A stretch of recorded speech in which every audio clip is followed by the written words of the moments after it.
Graça e paz. Que manhã especial, né? Glória a Deus. Estamos fazendo um ano de comunidade hoje, para a honra e glória do Senhor. Como vai ser ministrado aqui hoje? Ebenezer, né? Até aqui nos ajudou o Senhor. Aleluia, né? Muitas lutas, né?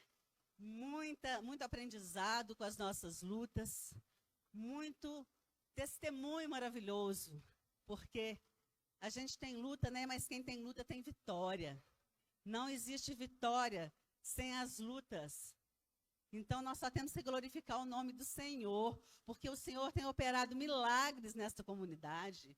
Nós temos aprendido muito através dessa palavra genuína que o Senhor nos deu aqui. É um privilégio, né, ter essa comunidade nas nossas vidas, né? Nossas vidas têm sido muito edificadas, né? E com isso nós vamos edificar outras vidas, né? Aqui nós temos a bênção da multiplicação. Nós cremos que vai ser forjado aqui exércitos e exércitos, né, de pessoas restauradas e transformadas para a salvação eterna, para a honra e glória do Senhor Jesus, para que o nome dele seja honrado e glorificado, o sacrifício, né, feito naquela cruz por nós. Amém, queridos? E a nossa programação hoje vai ser, o pastor Paulo, gostaria de convidar ele para fazer a abertura, né, do salmo e oração. Vamos ter o louvor, né, maravilhoso para glorificar o Senhor. Que o Senhor venha falar muito, né, quebrantar os nossos corações através do louvor. Vamos ter a palavra com o pastor Rodrigo. Vamos ter as considerações finais com o pastor Celso, né? A oração.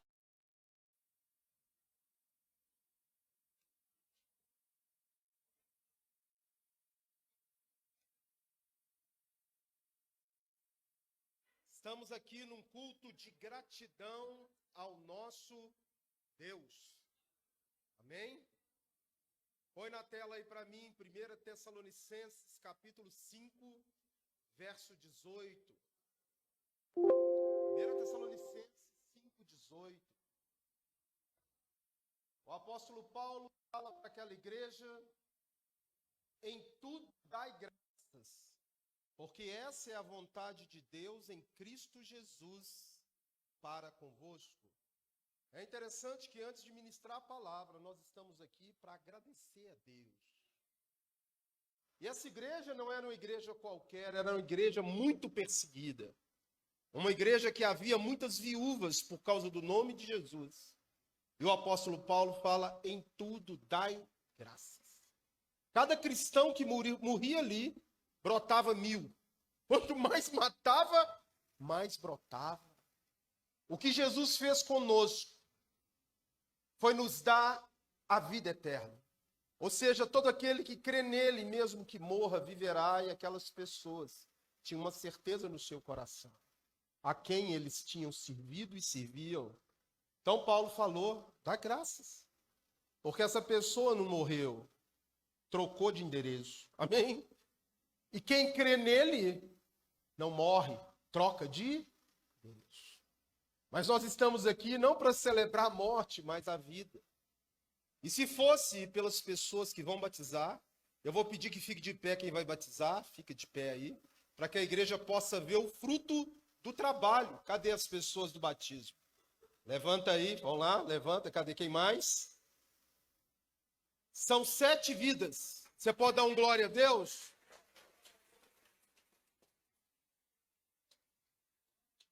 Se Jesus voltasse hoje e levasse todo mundo, ele ia falar: parabéns, igreja, pelas 7 vidas. Porque o que vale para Deus são pessoas e não coisas. E essa igreja inteira pode ficar orgulhosa, porque são 7 almas. E quando tem almas, a Bíblia diz que tem festa no céu. E nós vamos marcar a data do batismo para que eles possam trazer os seus familiares. E nós vamos fazer um culto, quem sabe a gente ganha mais, né? E é interessante que ontem eu atendi 2 pessoas ali, me pediram atendimento. Ganhei mais 2 almas. Eu não, a igreja, dá glória a Deus, mais 2.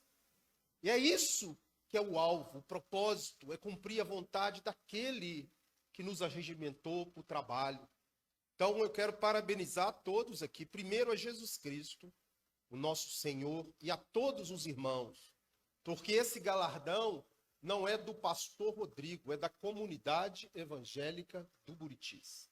Aquele que orou, aquele que pôs um copo d'água aqui, aquele que faz a limpeza da igreja, todos vão receber o seu galardão. Amém? Eu quero ministrar uma palavra e nós vamos também consagrar servos para o Senhor. Vamos consagrar diáconos hoje. E creio que semana que vem vamos ter o batismo, eu vou marcar a data. Mas eu quero ministrar uma palavra muito conhecida e muitas vezes sem o entendimento correto.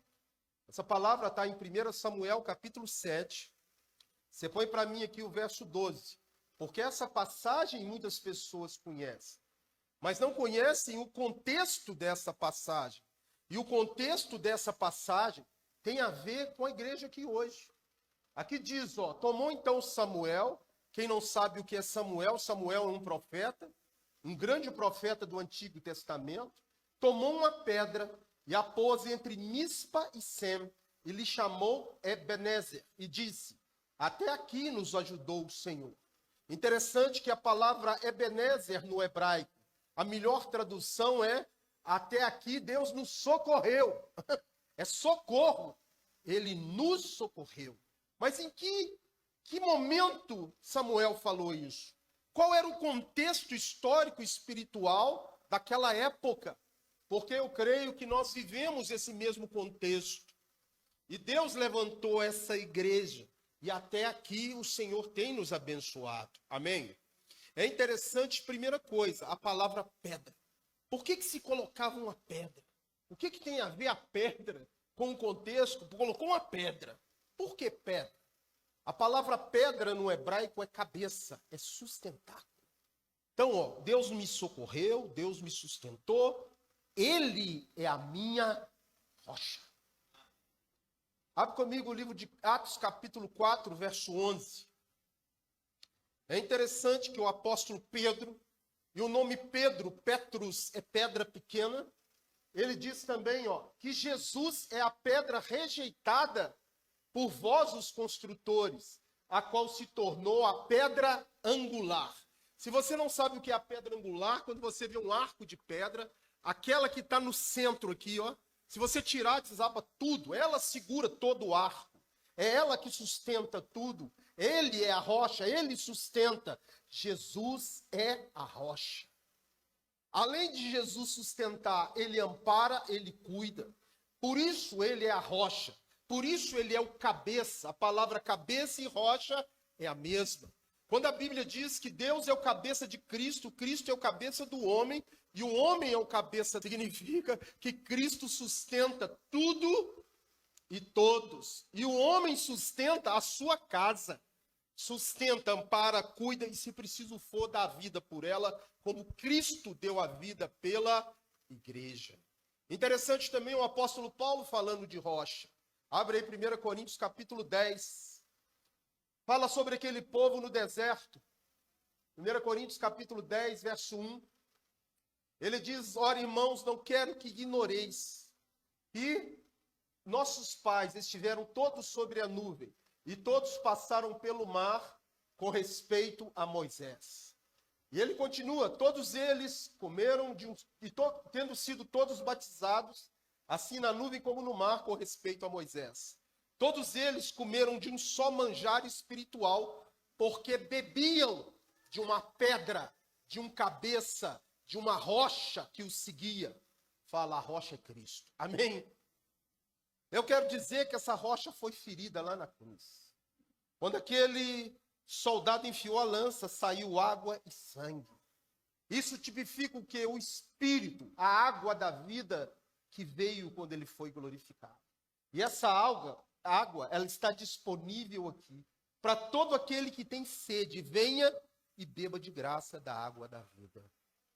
Mas aquela rocha de Samuel tipifica então quem? Fala, Cristo. Ele botou a rocha e falou, até aqui a rocha nos sustentou, até aqui a rocha nos amparou, até aqui a rocha tem sido o nosso alicerce, o nosso baluarte, o nosso tudo. E colocou a rocha. Mas em que contexto? É interessante que o contexto é o mesmo que nós estamos vivendo hoje. O povo de Israel, o povo santo de Deus, tomou outro rumo, começou a seguir a idolatria, começou a seguir os desejos das suas paixões, da sua carne, e nessa época Deus enviava profetas, e esses profetas chamavam de volta para o caminho, falavam, ó, volta para o Senhor, abandona o pecado. Pastor, Deus usa profeta hoje? Usa. Mas Deus hoje não nos fala pelos profetas. Deus nos fala pelo Filho, a qual constituiu o herdeiro de todas as coisas. Põe para mim Hebreus capítulo 1, verso 1. Põe para mim Hebreus 1. Amém. Ora, tendo Deus antigamente falado aos pais pelos profetas, Hebreus 1, nesses últimos dias, nos tem falado pelo Filho, verso 2, o qual constituiu o herdeiro de todas as coisas, pelo qual também fez o universo. Você fala, pastor, quem está então falando é Jesus? Mas eu não estou vendo Jesus falar, pois Jesus é o verbo, Jesus é a palavra. Quando essa palavra é lida, quando essa palavra é ministrada, quando ela é pregada, fala, é Jesus falando com você, amém? Deus não vai levantar um Samuel, não existe nenhum Samuel aqui, Deus não vai usar isso. Deus vai usar a sua palavra. Quando ela é dita, é a profecia. Pastor, o que é profecia? É descobrir o número da identidade de alguém aqui, quando muitos farofeiros, gospel, ficam inventando coisas. Ah, vem cá que eu vou adivinhar o seu futuro. Isso não é profecia. Profecia é quando esse livro é pregado, ensinado, e ele toca em você, e ele movimenta o seu coração, e você sai daqui modificado. Quando essa palavra te exorta, te edifica e te consola, é a verdadeira profecia, porque é de Cristo falando com você, não é o pastor, não é ninguém mais, senão usando o pastor, para que a palavra dele penetre no seu coração. Então Deus não vai levantar o Samuel hoje, para chamar a igreja, o povo de Deus de volta. Hoje o povo de Deus é quem? Israel está adormecendo, está dormindo. Quem é o povo de Deus? Fala para o irmão, é você. Você é o povo de Deus. E se você é o povo dele, ele quer falar com o seu povo. Deus quer falar com você nessa manhã. Até aqui ele tem nos ajudado, nos sustentado, mas o projeto dessa igreja é fazer soldados. O projeto dessa igreja é ser luz no mundo. O projeto dessa igreja é amparar pobre, viúva, necessitado, sustentar missionário, sustentar homens e mulheres de Deus para que esse evangelho seja proclamado e Jesus Cristo volte. Esse é o projeto. E você, fala para o irmão, você faz parte do projeto. Pode falar, você faz parte. Então nós estamos numa comunidade diferenciada. Ó, eu desafio você a, no Brasil, achar uma comunidade igual essa. Que você tem 3 louvores, 1 hora de pregação de palavra, que você tem um seminário teológico, e que aqui a palavra de Deus é praticada, e é cobrada, e é obedecida. Pastor, aqui é perfeição neste 1 ano? Não, eu sou cheio de defeito, e você também. Todo mundo aqui está no esforço, amém? Todo mundo aqui, a intenção é fazer o melhor para Deus. De novo, quero parabenizar cada um dentro dos seus ministérios por tudo que tem acontecido aqui, que se fosse uma alma, escuta, uma alma já tinha valido tudo isso aqui, uma. Se são 7, mais 2 que ontem, não sei se vão batizar, já são 9. Eu não estou falando 7 que vão batizar, fora as que reconciliaram, fora as que voltaram aqui, que estão em outras igrejas, mas retornaram para Jesus nessa comunidade, que são mais de 20. Você pode dar glória a Deus ou não? Uma salva de palmas, que é ele que faz. Mas qual é a situação do Ebenezer? Que todo mundo fala isso tão bonito, né? Até aqui nos ajudou o Senhor. Se você não sabe, o povo de Israel estava todo corrompido. O povo de Israel estava na idolatria. E toda vez que isso acontece, abre a legalidade para que o inimigo entre. E eu te falo, a igreja hoje dorme como o povo de Israel. Dorme nas suas paixões, dorme nas suas cobiças, cada um buscando o seu próprio interesse e esquecendo de cumprir o que Deus mandou e o que Deus mandou. Qual que é o desejo de Deus? Qual é o desejo de Deus com essa comunidade? Que a gente junte aqui, cante louvor, isso é tudo lindo. Mas o desejo de Deus, abre comigo 1 Timóteo capítulo 2, verso 4.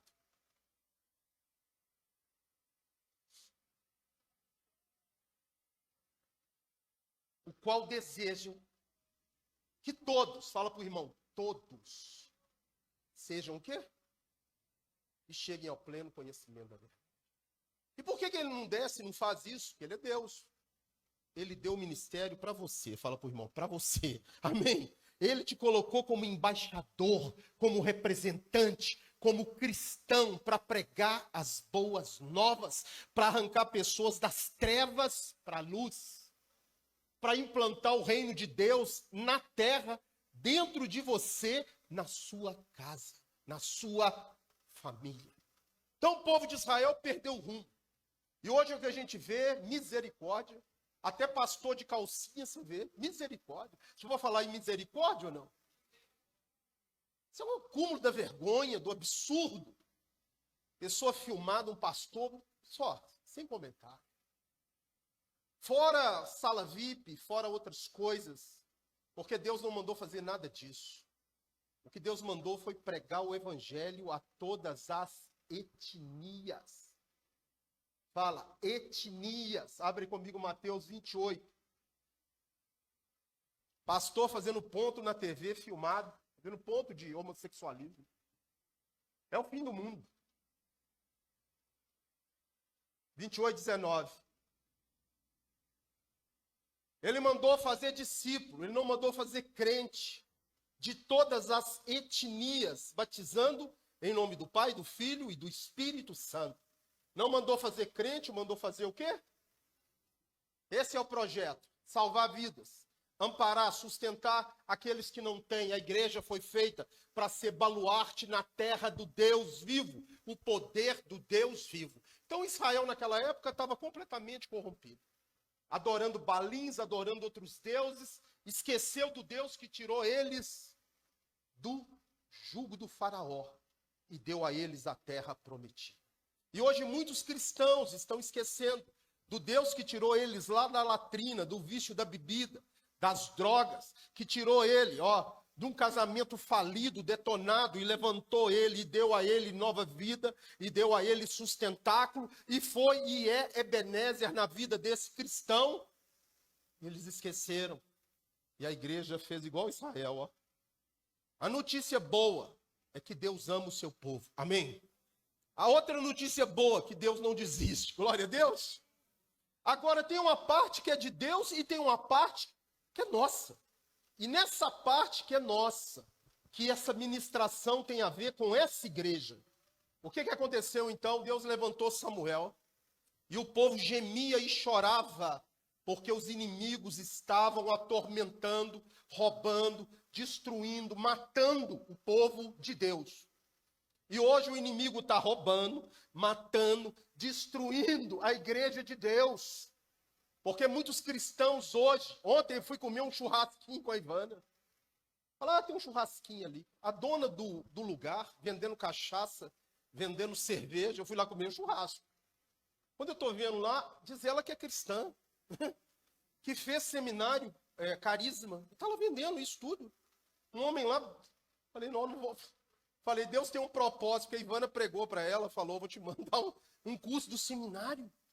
Mas isso é um cristão? Completamente, música numa televisão, um menino lá dançando aquela música. Eu fui lá para comer um churrasquinho. Comi um churrasquinho. A Ivana aproveitou a deixa, pregou para ela, falou que ia mandar uma aula do seminário para ela. Mas olha o nível. A mulher não tem vergonha, teria vergonha de falar que eu sou um cristão. Sim ou não? Não, ainda falou, eu fiz seminário. Eu falei, não, eu sou cristã, fiz um seminário e agora estou com essa vida aqui. Pois Deus levantou essa igreja. Não é para acusar outras igrejas. É para ser modelo. Fala para o irmão, você tem que ser modelo. Amém? Não estou aqui para julgar pedra em ninguém. Estou falando que nós fomos levantados para fazer a diferença. Para ser modelo, para ser um povo santo, um povo separado, um povo escolhido, um povo que diz não para o pecado, que diz não para as falcatruas. Não um crentex, um crente de qualquer jeito, mas um verdadeiro cristão. Você sabe o que Samuel falou para aquele povo? Eu vou orar para vocês, para Deus. E vocês? Tira fora todos os deuses estranhos. O povo de Deus estava cheio de deuses. Astarote, Balim, Baal, adorando ídolos. Ele falou, eu oro. Mas primeiro, tira os ídolos. Sabe o que o povo fez? Obedeceu. Agora não é de impressionar o povo de Deus estar carregado de ídolo? Você fala, a igreja hoje tem ídolo? Tem ídolo. Qual que é o maior ídolo da igreja evangélica hoje? Não a sua, amém? Não estou falando que é seu, não. Esse aqui. Jesus deu um nome para ele e falou, você não pode servir a Deus e servir a Mamon. Esse. Qual que é o segundo maior ídolo da igreja hoje? Pastor, não é de pau, não é de pedra, não é de barro, não é de ouro. Você, o meu eu quero, eu tenho, eu posso. Eu vou naquela igreja para ver o que Deus pode me dar. Pois você vai na igreja, não. Você é a igreja. E você não vai lá para ver o que Deus pode te dar. Você vai lá para ver o que você pode dar para Ele. Amém? E o que Deus quer, seu, nessa manhã? O que Deus quer? Deus fala, filho meu, dai-me o teu coração. O que Deus quer? Coração quebrantado. Pessoas de espírito compungido e contrido. Pessoas que vieram aqui nessa manhã para buscar a Deus. Porque essa festa é para Ele. Esse um ano é para Ele. A honra é para Ele. A glória é para Ele. Que o nome de Jesus seja glorificado nesse lugar e na sua vida. Todos os anos que nós estivermos aqui. E aí Samuel falou, vocês vão lançar fora os deuses estranhos? E o povo morrendo de medo, tá? O povo estava morrendo de medo que o inimigo entrou. Você está vendo agora pastor sendo caçado para ser preso, sim ou não? Começa com um pastor, daqui a pouco chega na sua casa, tá? Se o império continuar, o império de opressão que nós estamos vivendo, daqui a pouco chega na sua casa. Daqui a pouco você não pode ler Bíblia. O que eu vi agora, eu fico pensando, cadê os pastores da igreja de Deus? Porque a prefeitura de Belo Horizonte agora está sendo obrigada a acatar uma lei. Lógico que vai a julgamento, mas já conseguiram quebrar a liminar que proibia homem de usar banheiro feminino dentro de igreja, de escola, pois quebraram a liminar para autorizar qualquer marmanjo frequentar banheiro de mulher e mulher frequentar banheiro de marmanjo. Aí você fala, por que isso está acontecendo? Porque a igreja dorme. Fala para o irmão, você é o poder de Deus para vencer qualquer coisa. E quem está com Jesus não perde batalha, não perde batalha. Abre comigo, 2 Crônicas 7,14.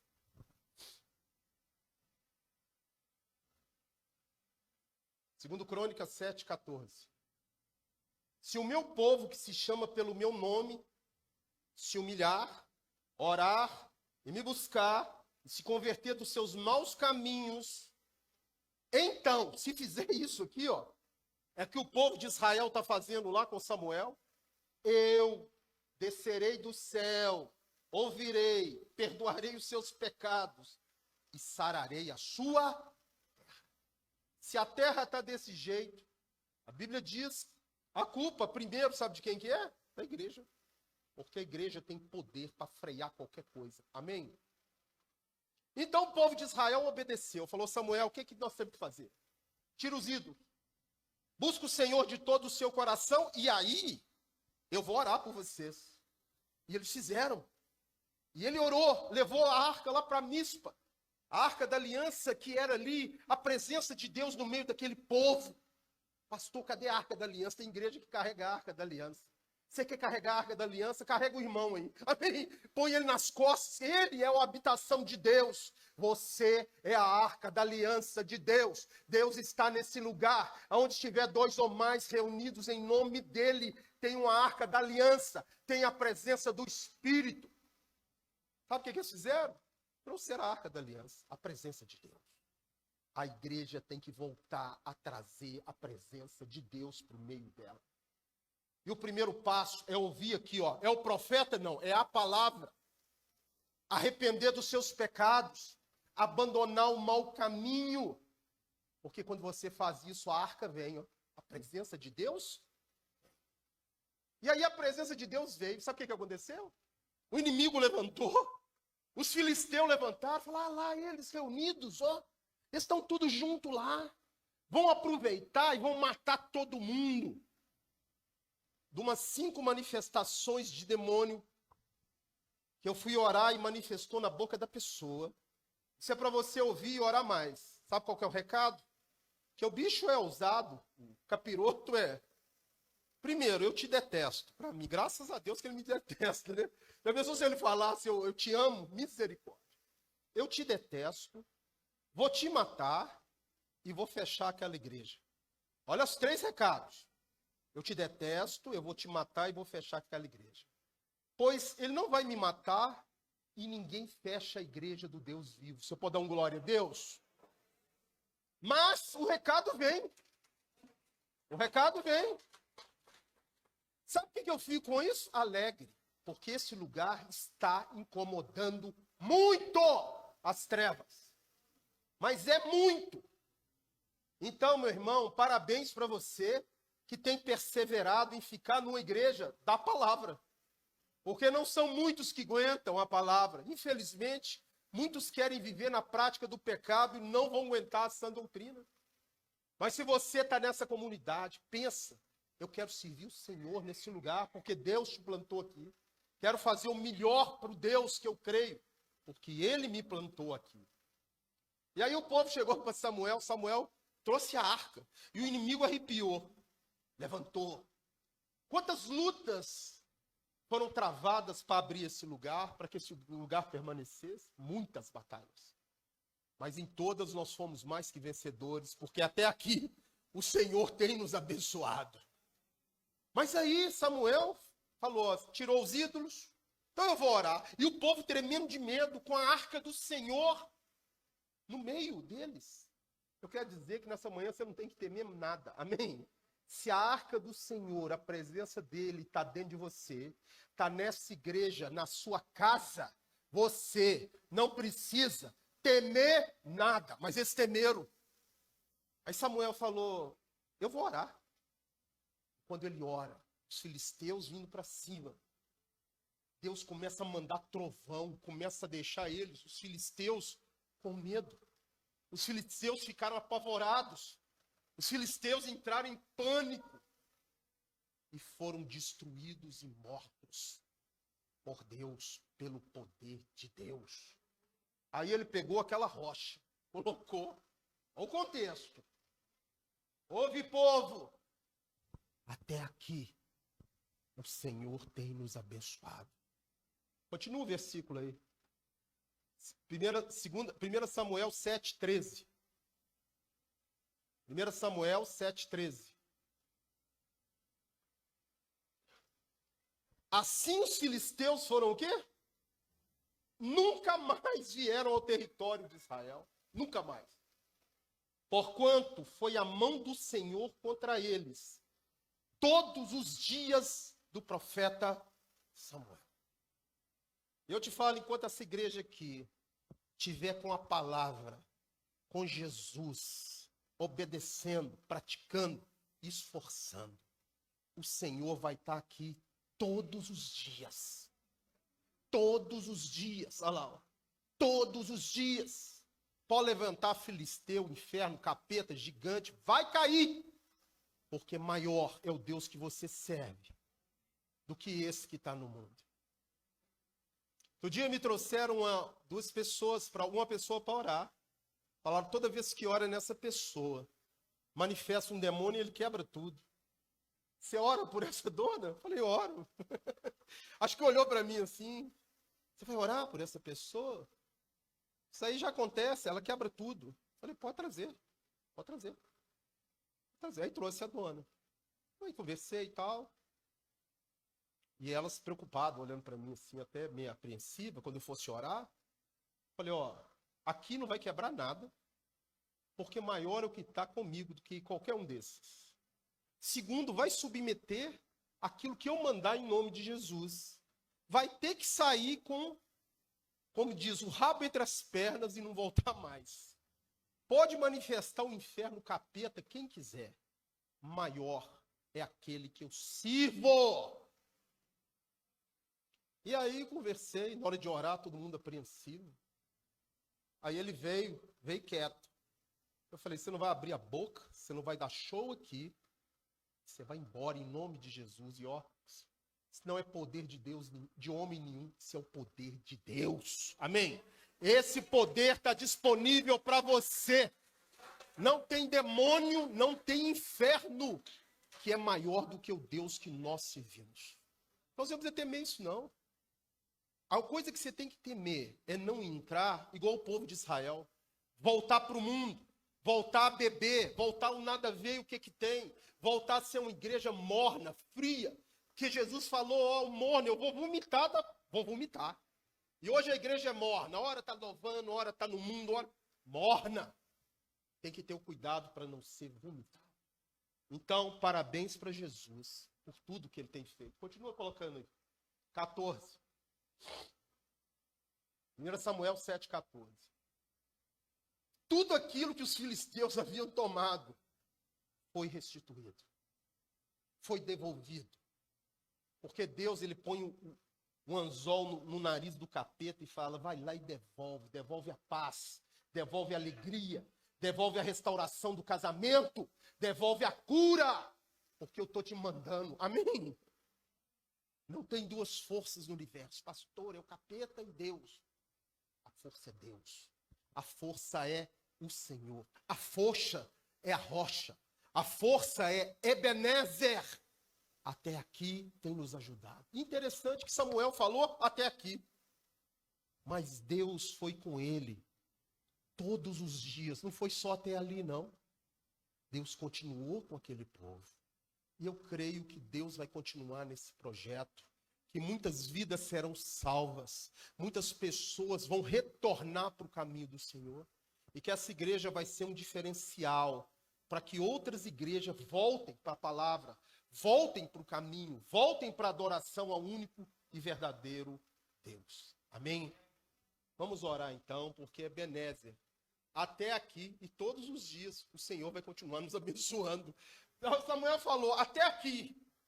Mas quando você lê a história, todos os dias, fala, todos os dias. Hã? Eu vou orar. Vamos orar então?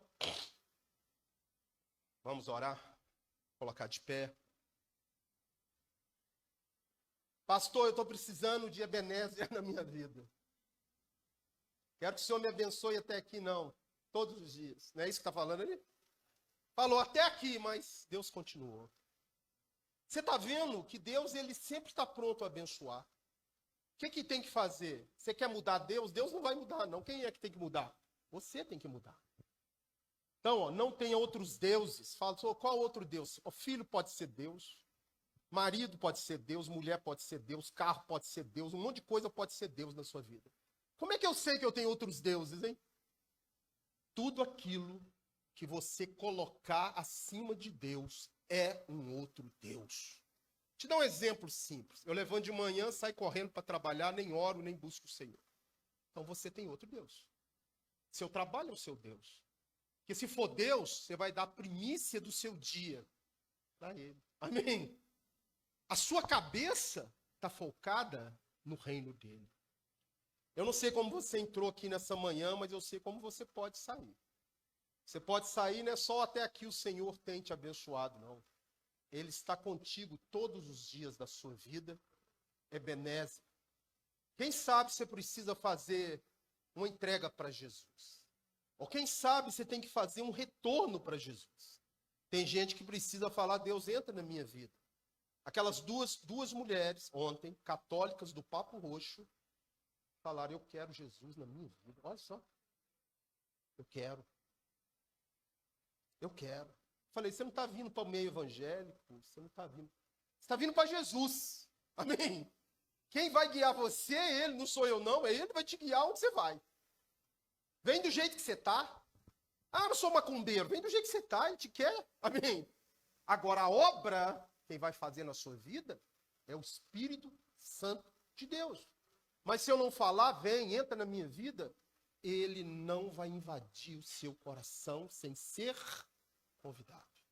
Tem alguém aqui nessa manhã que precisa e quer, Jesus, entra na minha vida? Jesus, eu quero te dar o meu coração. Se você quiser, eu vou orar com você. Tem alguém? Se tem, levanta a mão. Tem alguém aqui nessa manhã que precisa reconciliar com o Senhor? Ó, eu estava meio assim, mas hoje eu quero voltar de todo o meu coração. Eu quero voltar a ter essa aliança. Eu quero voltar a ter esse compromisso. Eu quero voltar a caminhar com o Senhor todos os dias da minha vida. Tem alguém? Não? Dá uma salva de palmas para ele, então.